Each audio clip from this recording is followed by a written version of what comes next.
all. Sara all, kami din ning tanan.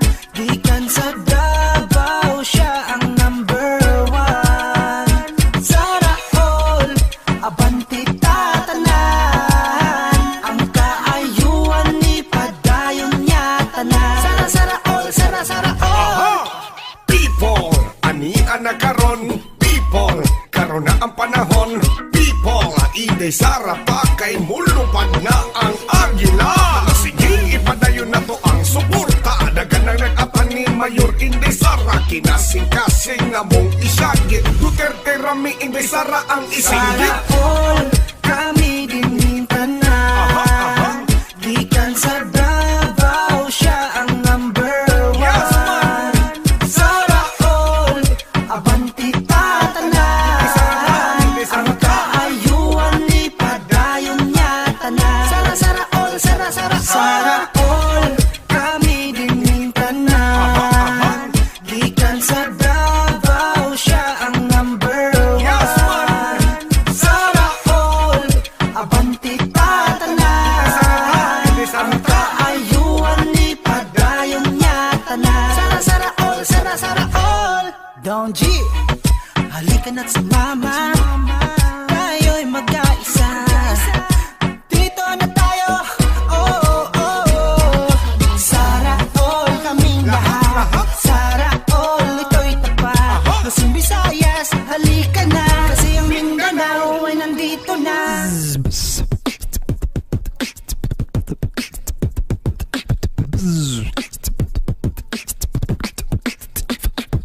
Luzon, Visayas, Mindanao. Pangalan niya ating isigaw. Pag-ibig ang mangingibabaw. Simula pa lang noon talagang Duterte na kami hanggang ngayon. Sara Duterte, Carlo, pangalan mo sinisigaw ng Pilipino. Sa iyong pagtakbo kami nakasuporta. Sara all ang lahat para masaya. Sara all, Nandito na ang agila. Lilipad na magkaisa. Sara all, kami din ning tanan. Gikan sa Davao, siya ang number one. Sara all, abanti tatanan. Ang kaayuan ni padayon niya tanan. Sara all, kami din ning tanan. Gikan sa Davao, siya ang number one. Sara all, abanti tatanan. Ang kaayuan ni padayon niya tanan. Sara all.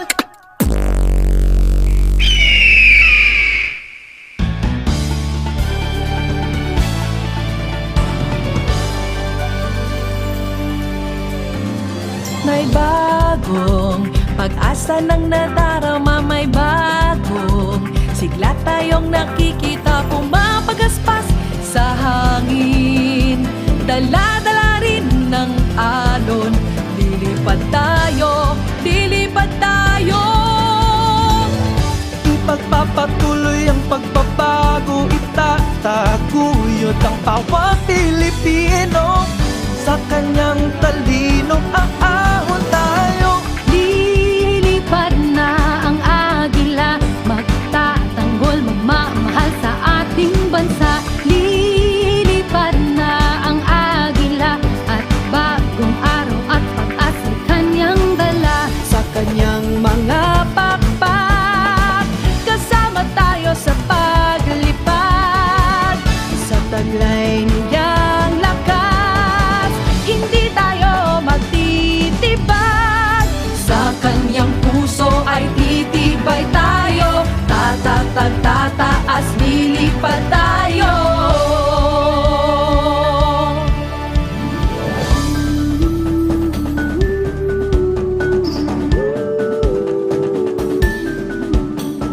Lilipad na ang agila, pagbabago ay itutuloy niya. Lilipad na ang agila, pagbabago ay itutuloy niya. Dapat pantay-pantay ang lahat. Walang kasarian, edad o relihiyon. Walang mahirap, walang mayaman. Ang kailangan ng bansa, pagkakaisa ng bayan, disiplinadong mamamayan, tuloy-tuloy na kaunlaran. Inday, love you! Huwag ka mag-alala, naturuan kita!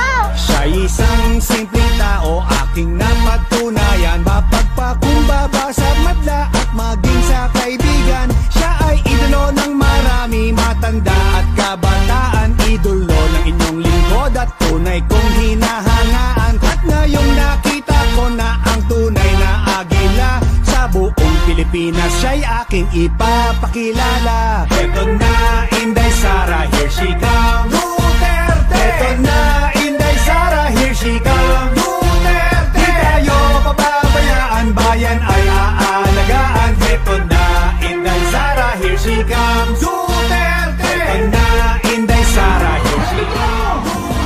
Eto na, Inday Sara, here she comes. Duterte! Di tayo pababayaan, bayan ay aalagaan. Eto na, Inday Sara, here she comes. Duterte!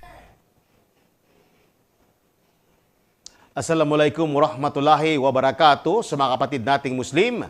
May buntag at magandang umaga po sa inyong lahat.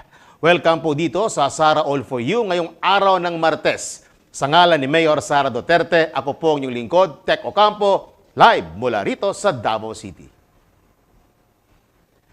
Ngayong araw, panoorin natin dito sa SA4U ang kwento ng tagumpay ng isang ginang sa Magnegosyo Taday Project. Samantala, makakausap din natin ang isang grupo na walang sawang sumusuporta kay Mayor Sara Duterte. Yan at iba pang ang abangan natin maya-maya lang.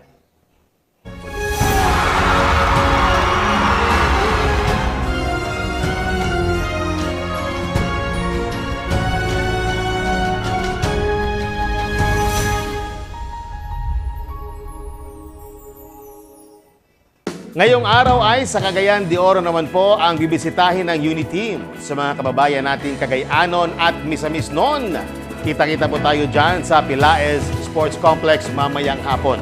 Samantala, sa gitna ng kabi-kabilang campaign rallies, binigyan ng panahon ni Mayor Sara Duterte ang mga nabiktima ng bagyong Agaton sa Leyte Province.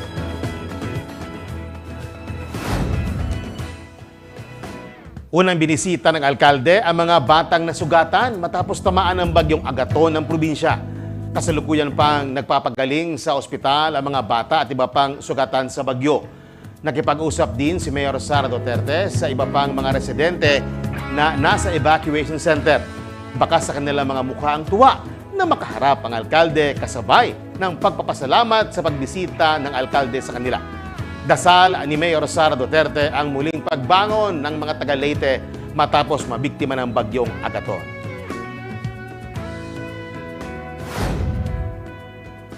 Bago tayo mag-break, shoutout po muna sa mga support groups ni Mayor Sara Duterte. Isda o Inday Sara Duterte ako. Super Inday, Kislap o kay Inday Sara, Lilipad ang Pilipinas at Youth for Inday Sara Duterte.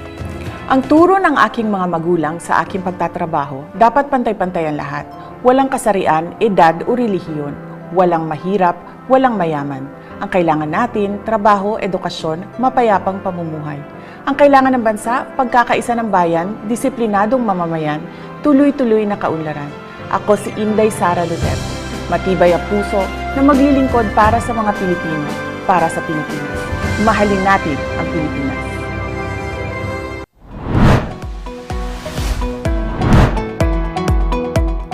Sa simpleng pagpindot ng iyong cellphone, maaari lang may pahayag ang iyong pagsuporta sa unit team at ituloy ang pagbabago movement. Unang gawin ay pumunta sa www.ipm2022.ph. Upang maging opisyal na miyembro ng unit team at IPM, itap ang Register as a Supporter. Kompletuhin ang mga kinakailangang importanteng detalye ng supporter registration form, gaya ng iyong pangalan, middle name at apelyido, kasarian, edad at ang iyong mobile number. Kung ikaw ay isang overseas Filipino worker, piliin ang yes at ilagay kung saang bansa ka nakatira. Kung ikaw naman ay nandito sa Pilipinas, ilagay ang rehiyon, probinsya, lungsod o munisipalidad at kung saang barangay ka nakatira. Kinakailangan rin ang iyong kompletong address. Paalala, huwag gumamit ng pagdadaglat o abbreviation. Sunod ay piliin ang kategorya na iyong kinabibilangan. Pumili rin ng sektor na iyong kinabibilangan. Siguraduhin tama ang iyong ibinigay na impormasyon bago pindutin ang save button. Pagkatapos pindutin ang save button, lalabas sa screen ang iyong official ID. Nagpapatunay na ikaw ay isang official supporter ng Uniteam at ituloy ang pagbabago movement. Paalala, hindi na maaaring bumalik sa nakaraang page kung nariyan na ang iyong official ID. Agad na pindutin ang save button bago ito mawala. Kung sakaling mayroong mga katanungan, maaaring message ang ituloy ang pagbabago Facebook page at agad namin itong sasagutin.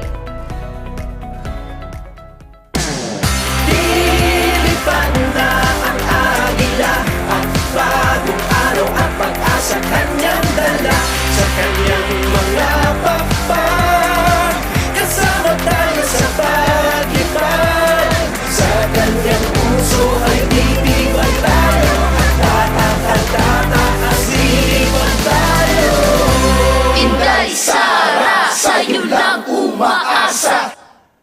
Welcome back sa Sara4U. Shout out po muna sa mga grupong sumusuporta kay Mayor Sara Duterte. Sara All, Isip Pilipinas o Inday Sara, ikalawang Pangulo ng Pilipinas. Solid Inday Sara o SIS at Sara tayo. Mahalin natin ang Pilipinas. Dito sa Mahalin Natin ang Pilipinas segment, kilalanin at kamustahin po natin ang isang volunteer group na sumusuporta kay Mayor Sara Duterte. Ito naman po ang sangay ng grupong Inday Cares at makakasama natin ngayong umaga si Ma'am Erlinda Tinitigan, ang presidente ng Inday Cares Women's Sector and Security Force na SARGE o Special Action and Rescue Group Emergency.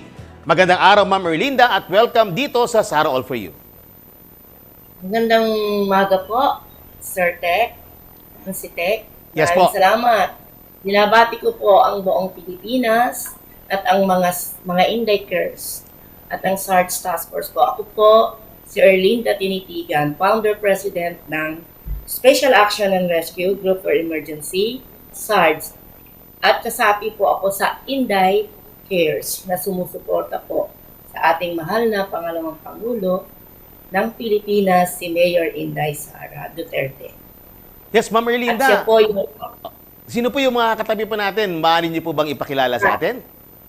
Yes po. Ito po si June de la Cruz. Inday Cares din po sila at saka SARGE Task Force din po. At siya po naman si Mimi Magante, ang aming chapter sa Cavite. Inday Cares din po. Magandang umaga po, Sir Tech. Ako po si June de la Cruz, member po ng Inday Cares, NCR chapter. At the same time, member din po ng SARGE.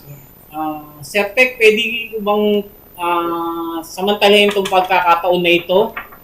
Sige, go ahead. Gusto ko lang po sanang batiin ang aming butihing founder na si Sir Oliver Reyes ng isang maligayang kaarawan, Sir Oliver. Happy birthday. Wishing you all the best. Stay safe and God bless. Okay, happy birthday, Sir Oliver. Ayan. Hi, sir. Morning po. Morning. Ako po si Mimia Magante, Cavite chapter po ng SARGE Task Force. At ng Inday Cares din po, kami po ay kasapi. Maraming salamat sa oportunidad na binigay niyo po at nakapag-usap po at nakausap po kayo kasama binabati ko si Mayor Sara na ituloy na ang pagbabago at kami po ay buong suporta na ibibigay po namin bilang SARGE at Inday Cares. Maraming salamat po at binabati ko buong Pilipinas na ito ang binigay sa amin na pagkataon na makatulong din po sa pag-marshal sa peace and order. At binabati ko rin po, sir, si Sir Oliver, happy birthday po. And God bless and good health. Ganun po among founder nga nag-birthday rin nakaraan na 23 po ng Sabado. Yes. Binabati ko rin po. Kayo po, ingat po kayo palagi.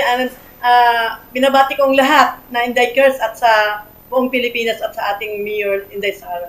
Okay, maraming salamat po, Ma'am. At Ma'am Erlinda, mula po sa mother group na Inday Cares ay nabuo naman itong Inday Cares Women's Sector. Bakit nyo naisipang mag-branch out o mag-expand para sa mga kababaihan? Sir, kaya po kami nag-ano ng Inday Cares para sa kababaihan na kahit kami babae, kaya pa rin po namin makatulong. At kami po ay mga nanay, lola, kaya pa rin namin makagawa ng maganda para sa ating mga kababaihan na makatulong po. Tulad po ng ginagawa ng Inday Cares, kami po ay nag-feeding program, namimigay po nung panahon po ng pandemic, namimigay po kami ng mga face mask, at kung may nagkaroon po ng problema sunog, nagbigay po rin kami ng bigas, kasama namin ang aming founder, si Ma'am Karen at saka si Sir Oliver. Yan po ang aming adikain ng makatulong at ipakita na ang mga kababaihan ay may nagagawa. Hindi lang po kami pambahay lang. Hindi po ba? Masarap po yung katulad po ng ating Vice Mayor. Na ating Vice President. Kasi Mayor Inday Sara, ang kanyang hangarin po ay ang makatulong at patuloy na pagbabago po sa atin sa Pilipinas. Kaya yun lang din po ang aming hangarin bilang Inday Cares, ang makatulong po. Ganun din po sa amin bilang task force. PNP Force Multiplier po kami. Kami po ay tumutulong sa kapulisan. At sa aming ang aming Inday Cares, kung saan po kami mayroong kasama po kami sa pangangalaga ng ating mga kapwa na dumadalo sa ating sortie kay Mayor Inday Sara. Okay, Ma'am Erlinda, bukod sa mga sinabi ninyo, ano pa ba ang ginagawa ninyo bilang pagtulong sa ating mga kababayan kasabay ng advokasya na isinusulong ni Mayor Inday Sara Duterte? Katulad po ng isinusulong ni Mayor Inday, di po ba ang gusto ni Mayor Inday ay maging matahimik ang ating bansang Pilipinas. Kaya kami po bilang SARGE, tumutulong po kami sa kapulisan na pangalagaan sa peace and order po kami. Yan po yung gusto rin ni Mayor Inday, ang maging tahimik po ang Pilipinas. At ang mga kababaihan ay makita nila na bilang isang ina, lola, ay mapangalagaan din natin ang ating mga kababaihan dito sa ating bansang Pilipinas. Ma'am Erlinda, ito namang SARGE o yung tinatawag natin na Special Action and Rescue Group Emergency. Ano po ang focus nito? Sir, sa peace and order po kami, kasama ng kapulisan. Sa mga checkpoint, kasama po nila kami lagi. At saka nangangalaga po kami sa mga tulad na halimbawa at hindi lang po kami sa peace and order, sir. Kami po ay nagbibigay din po kami ng kasama ang Inday Cares na pamimigay din po kami feeding program, medical mission po. Yan po yung aming advocacy ay sa peace and order. Kaya po kami ay katuwang po ng kapulisan sa lahat ng bagay. Sa magandang po ng ating Pilipinas sa peace and order po. Katulad po ng ating checkpoint, katulad po ng mga pangangalaga ng mga kapulisan, lagi po nila kaming kasama. Ito lang po, bilang volunteers lang po kami. Wala po kami hinihiling na kapalit. Kung hindi ang makatulong sa ating bansang Pilipinas.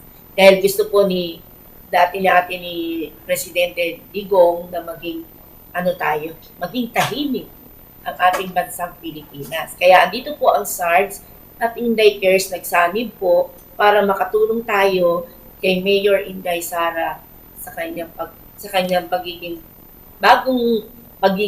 bago niya na siya po ay maging pangalawang pangulo ng ating bansang Pilipinas. Andito lang po kami mga SARGE, Inday Cares para po kasama niya sa mga adikain niya na makatulong at mahalin natin ang ating bansang Pilipinas.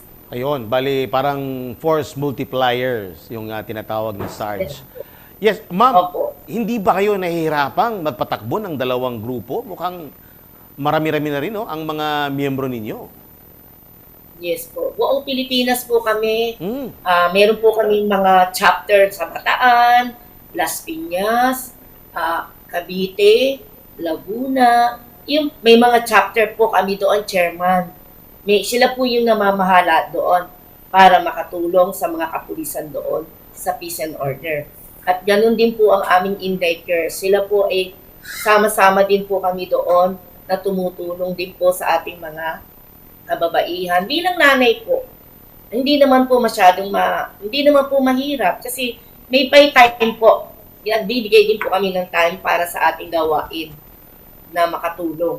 Bilang nanay, bilang lola, naglilingkod po kami nagbibigay po kami ng pag-asa sa ating mga kababaihan na hindi lamang po kay babae tayo, ay nasa bahay lang tayo.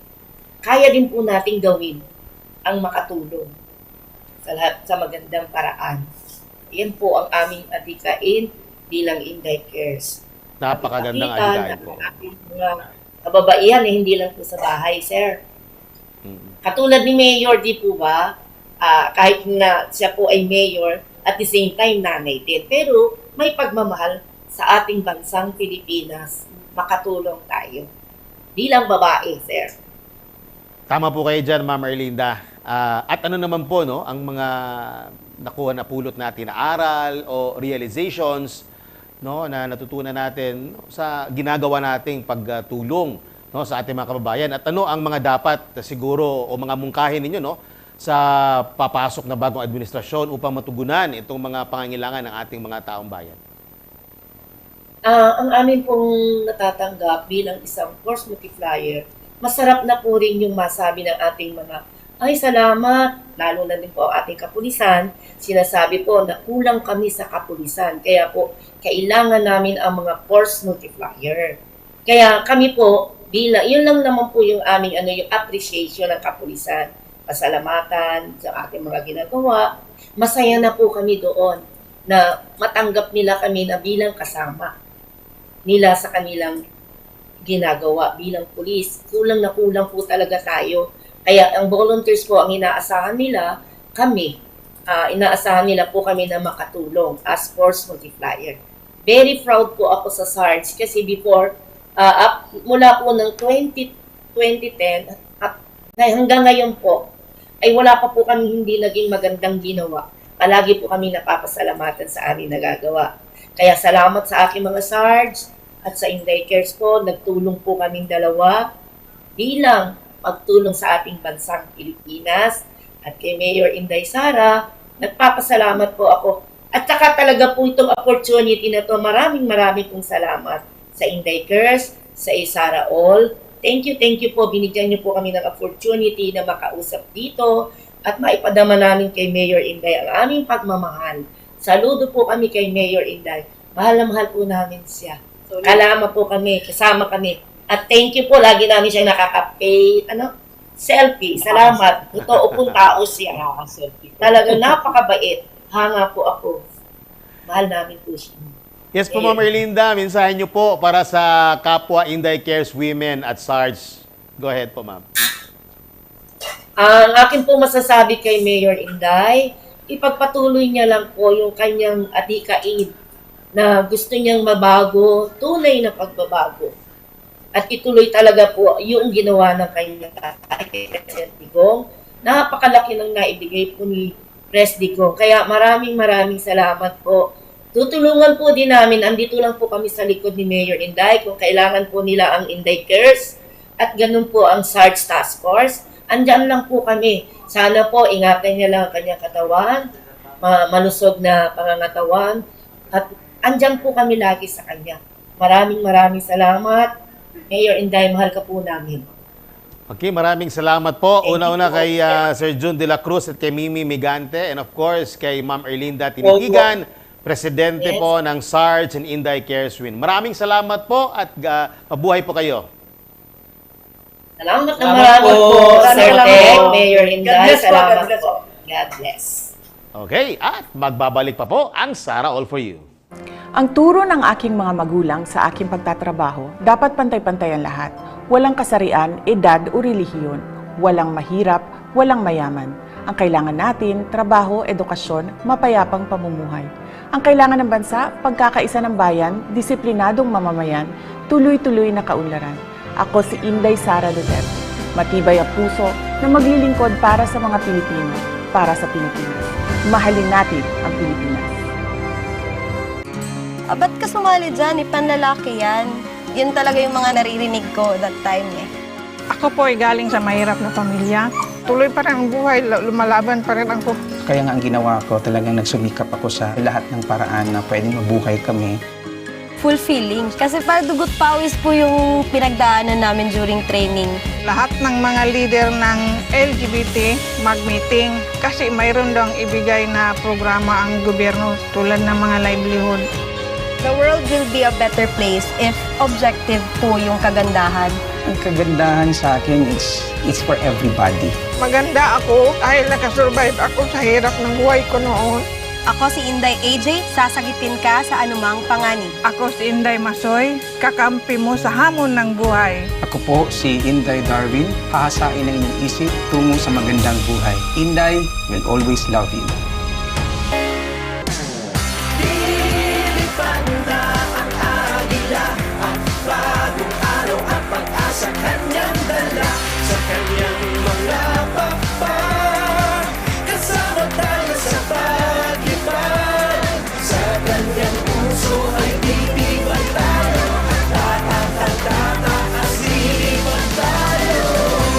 Inday, Sara, sa'yo lang umaasa.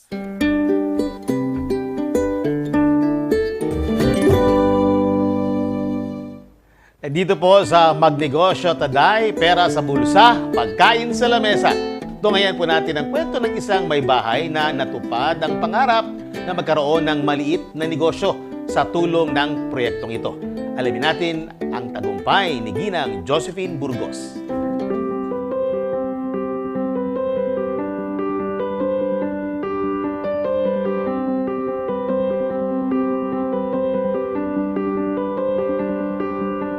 Nagsa-sideline bilang welder at pedicab driver ang asawa ko, habang ako ang nag-aasikaso sa aming dalawang anak. Dahil sapat lang ang kinikita ng asawa ko, may mga panahon na hindi na namin mabibigay ang pangangailangan ng aming mga anak. Mahirap man ang buhay, ay kinakaya pa din namin basta't nagtutulungan. Naging active member ako ng isang women's organization dito sa aming lugar. Dito ko narinig ang tungkol sa programa ni Mayor Sara Duterte na Magnegosyo Taday. Tumutulong daw ito sa mga babaeng gustong magnegosyo. At dahil gusto kong kumita para makatulong sa aking asawa at guminhawa ang aming buhay, ay nag-apply ako sa programa. At noong 2019 ay swerte akong nakatanggap ng 10,000 pesos financial assistance. Ito ang ginamit ko upang makapagpatayo ng sari-sari store. Ngayon ay patuloy pa ding lumalago ang aming sari-sari store. Meron na din kaming maliit na bigasan. Dito na din namin kinukuha ang aming mga pagkain.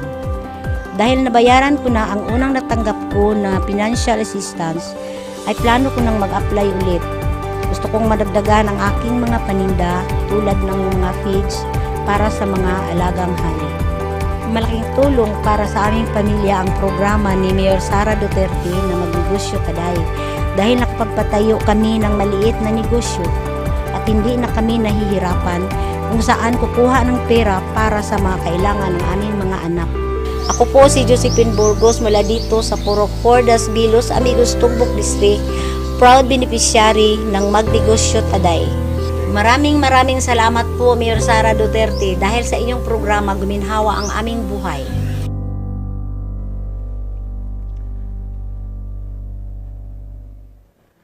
Bago po tayo magpaalam, shout out muna sa mga grupong patuloy ang suporta kay Mayor Sara Duterte, Apo Bongbong Marcos at sa buong Unity Team. Let's Go Unity Team Coalition, Marcos Sara Duterte Alliance o MASADA, Inday Cares at iba pang BBM Sara Unity Team chapters sa buong mundo. At dyan po nagtatapos ang SA4U ngayong araw ng Martes. Maraming salamat sa inyong patuloy na pagsubaybay sa ating programa. Muli pong paalala, mag-ingat pa rin laban sa COVID-19. Hindi lang para sa ating sarili, kundi para rin sa ating mga mahal sa buhay. Kaya always wear your face mask, observe social distancing at magpabakuna o booster shot po tayong lahat. At sa ngalan po ni Mayor Sara Duterte, ako po ang inyong lingkod, puso at serbisyo, Tech Ocampo. At ito po ang Sara All For You.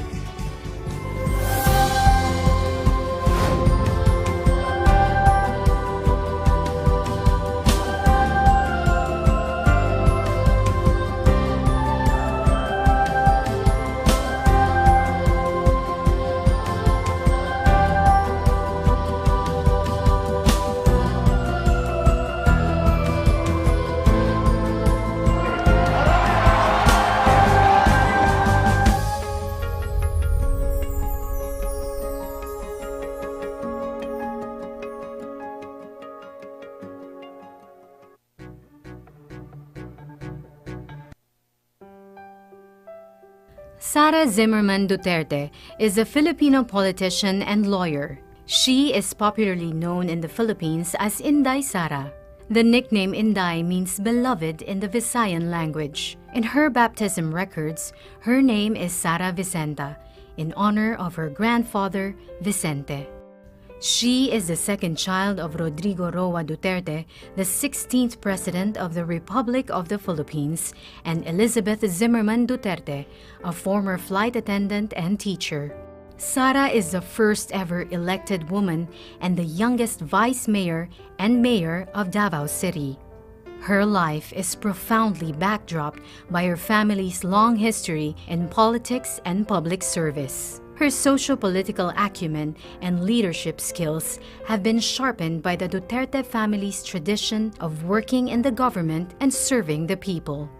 Sara's grandfather, lawyer Vicente Tete Gonzales Duterte, was governor of the then undivided Davao Province from 1959 to 1965. For 3 years, starting 1965, he served as the Secretary of General Services of former President Ferdinand Marcos. Before this, he served as acting mayor of Cebu's municipality of Danao from 1946 to 1948. Sara's Lolo Tete was a man remembered by many for his humility and magnanimity.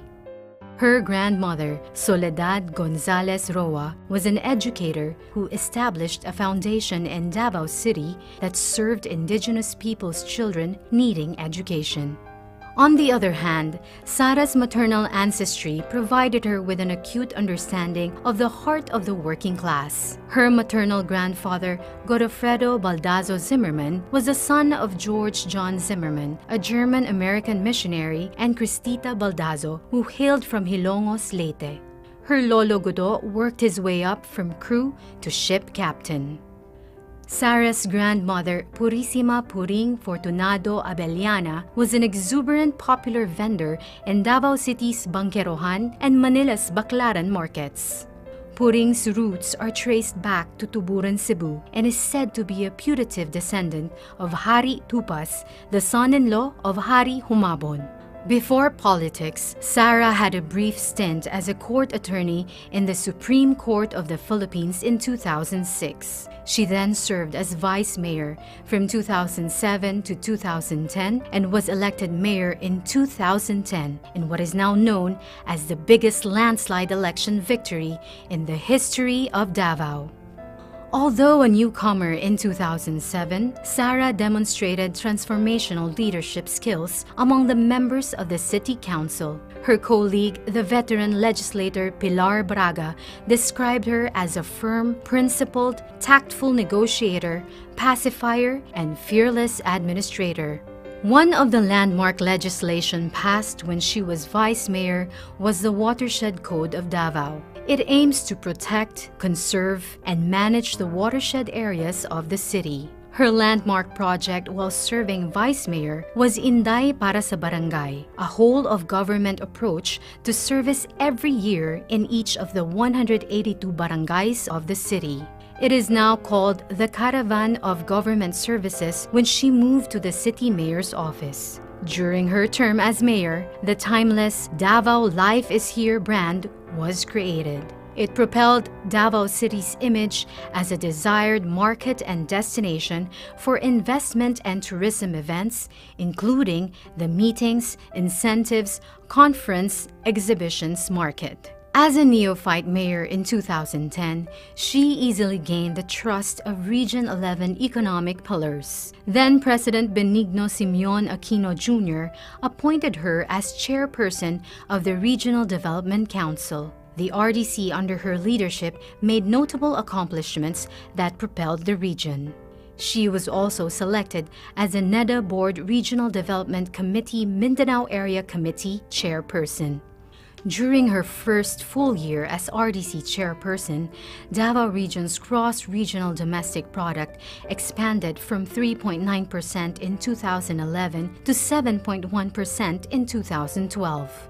Because of this notable accomplishment, Sara was lauded by Joey Salceda, a prominent economist and well-respected member of the House of Representatives, as someone with an enlightened leadership style and sophisticated economic thinking. Under Sara's leadership, Davao City soared to greater heights and emerged as a premier city in Mindanao. For the short period of 2011 to 2013, Davao City received 36 awards, citations, and recognitions for good governance, business, tourism, health, environment, fiscal management, transparency, among others.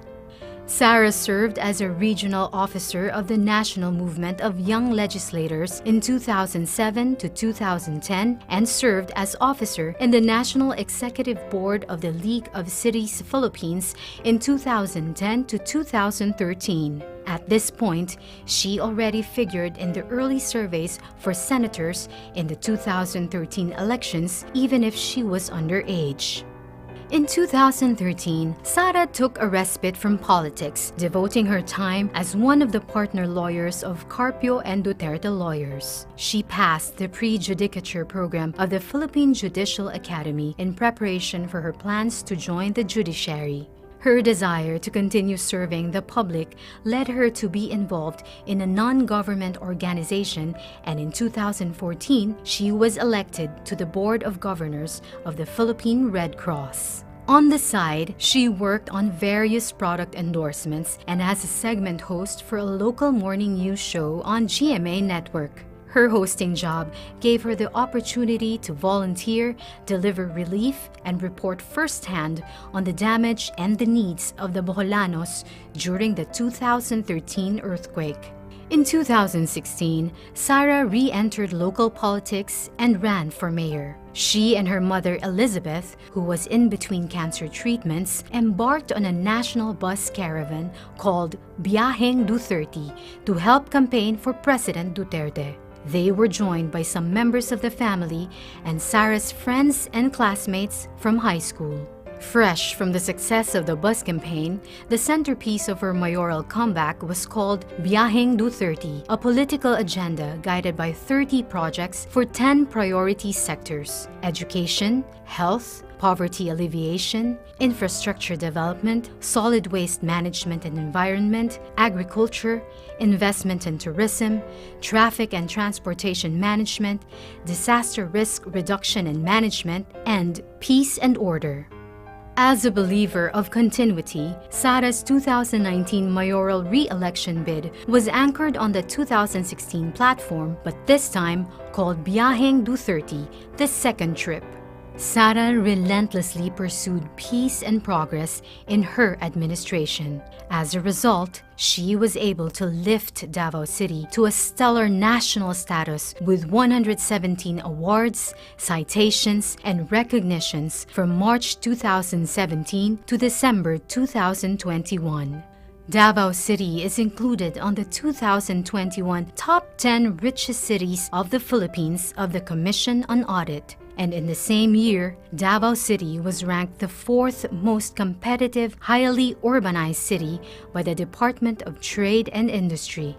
At the end of calendar year 2022, Davao City is expected to be debt-free. At the start of 2016, when she returned as mayor, Davao City's loan balance was in the amount of 1.3 billion pesos out of all loans contracted by the city during the years 2000, between 2005 and 2010, and in 2015. Loan repayments have been consistently provided for in the budget. For the year 2022, the amount of 46.7 million pesos has been made available for the final repayment, making Davao City debt-free. During her terms as mayor between 2016 and 2022, she played supporting roles to the Regional Development Council and the Regional Peace and Order Council. Sara accepted the challenge of the appointment as chairperson of both the Metropolitan Davao Coordinating Committee under the RDC and the Task Force Tuganay of the RPOC.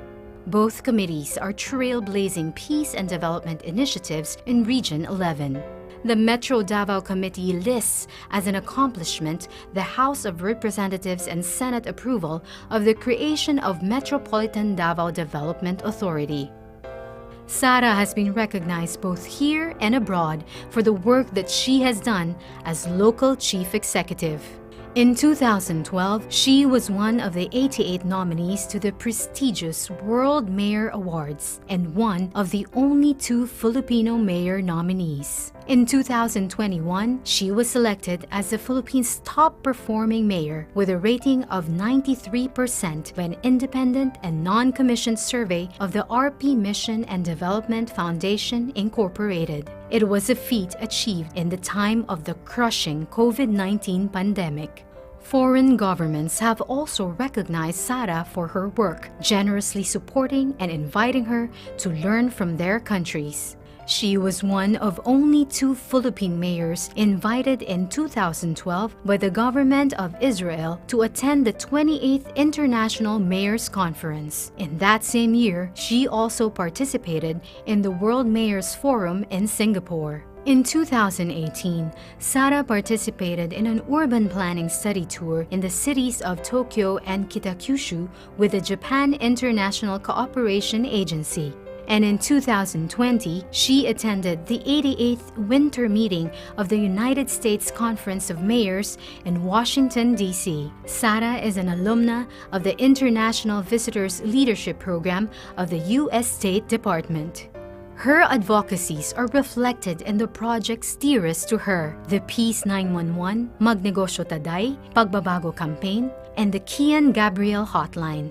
Peace 911 is a successful local peace initiative that practically brought stability to the once conflict area of Paquibato District in Davao City. The project contributed to the collapse of the New People's Army Guerrilla Front 55. Magnegosyo Taday is a livelihood support project that encourages entrepreneurship of women. The success of MTD spawned the Rainbow Magnegosyo Taday that intend to support entrepreneurship in the lesbian, gay, bisexual, and transsexual community. The Pagbabago campaign is a 2-pronged approach to solving interlocking problems related to poverty, children's education, and responsible parenthood. Through the Pagbabago campaign, children and parents in the communities are given bags branded as Pagbabago that contain reading materials on the importance of education and responsible parenting. Sara personally delivers these bags to children and parents. She uses her voice and influence to steer families into the right path out of poverty.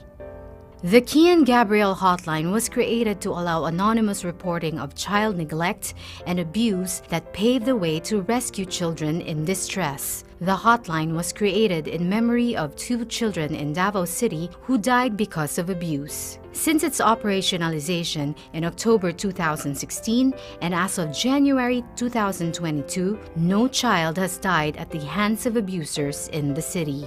In 2018, Sara led the creation of Hugpong ng Pagbabago, a region-wide political party aimed at creating a strong, peaceful, and developed region that can become a symbol of hope for our country's progress. Just like in 2016, she also went around the country in 2019, but this time on her favorite big bike, a 900cc Yamaha XSR, she fondly named Ella to help campaign for senator candidates. In November 2021, Sara took her oath as a member of the Lakas Christian Muslim Democrats National Party. Sara is currently the chairperson of both the HNP and Lakas CMD. Sara is an adopted member of the Philippine Military Academy Maharlika Class of 1984 and the Philippine National Police Academy Tagapagkalinga Class of 1991. She is a member of the Philippine Coast Guard Auxiliary and the Armed Forces of the Philippines Army Reserve Command. She holds the rank of Colonel and is currently the Assistant Brigade Commander of the 2202nd Ready Reserve Combined Arms Brigade, Philippine Army. She has received several medals, ribbons, badges, and citations for her work in Davao in support of the Armed Forces of the Philippines. She also received a presidential award from former President Benigno Simeon Aquino Jr. and the Philippine Commission for the Urban Poor in December 2011. And in August 2021, Sara was celebrated by Asia Pacific Luminaire Awards as someone who has contributed to the creation of a brighter future. Sara is a Bachelor of Science in Respiratory Therapy graduate from the San Pedro College in Davao City. She received her Juris Doctor degree from the San Sebastian College Recoletos in the city of Manila. She was presented as one of the 30 most outstanding St. Augustine awardees of San Sebastian in January 2014 and was granted by the San Sebastian College of Law the Distinguished Alumna Award for Public Service in February 2020. She also received the Distinguished Woman of Service Award from the San Beda College Alumni Association in February 2011. Sara spent 4 years of law school at the San Beda and her final year in San Sebastian. Sara is a graduate in 2011 of the twin program of the Armed Forces of the Philippines Command and General Staff College, General Staff Course, and the Development Academy of the Philippines, Master of Public Management. Sara is blessed as an adopted member of the Ate tribe of Davao City in 2013. She was given the name Bio Simulun. She is also an adopted daughter of the province of Camarines Sur and the city of Tangub, and in 2019, she was blessed as an adopted daughter of the province of Abras Tingyan tribe, given the name Dulimaman, which was inspired from the courageous heroine in the tribe's epic Wadagan Ken Dulimaman. Sara was once involved in an infamous punching incident of a court sheriff in 2011. She has twice publicly apologized for what happened and was suspended by the Department of the Interior and Local Government and reprimanded through an administrative case. Looking back, she describes the sad incident as a turning point in her life as a politician, a constant reminder not to embarrass the mandate given to me by the people. She now considers herself the best person to talk about peace because she was once a national face of rage. Meanwhile, Sara has a collection of photos of herself with facades and altars of numerous Catholic churches taken during her travels all around the country. She is keenly interested in the architecture and history of Catholic churches, believing that each reflect the faith of the people and the uniqueness of the towns where these churches are built. She is married to fellow lawyer Manassas Reyes Carpio, and they have 3 children named Shark, Stingray, and Stonefish. Inday Sara is undoubtedly no magician, but the strength of her heart to lift everyone and soar high, fight, and win makes her second to none.